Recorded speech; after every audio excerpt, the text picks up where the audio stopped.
Hello my dear lovely people, August 26 ఈరోజైతే కజ్జప్పు అరుణ గారి 2వ వర్ధంతి సందర్భంగా మనం వారి జ్ఞాపకార్థం అయితే 50 మందికి పైగా చింతపండు పులిహోర అలాగే అరటి పండ్లు నీలోఫర్ హాస్పిటల్ ఆవరణలో అయితే పంచడం జరిగింది.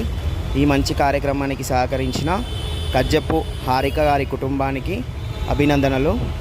సో కజ్జప్పు అరుణ గారి ఆశీస్సులు ఎల్లప్పుడూ కజ్జప్పు హారిక గారి కుటుంబం పైన ఉండాలని దేవుడిని ప్రార్థిస్తున్నాను. థ్యాంక్ యూ ఫర్ సపోర్టింగ్ అవమ్ హెల్పింగ్ హ్యాండ్స్.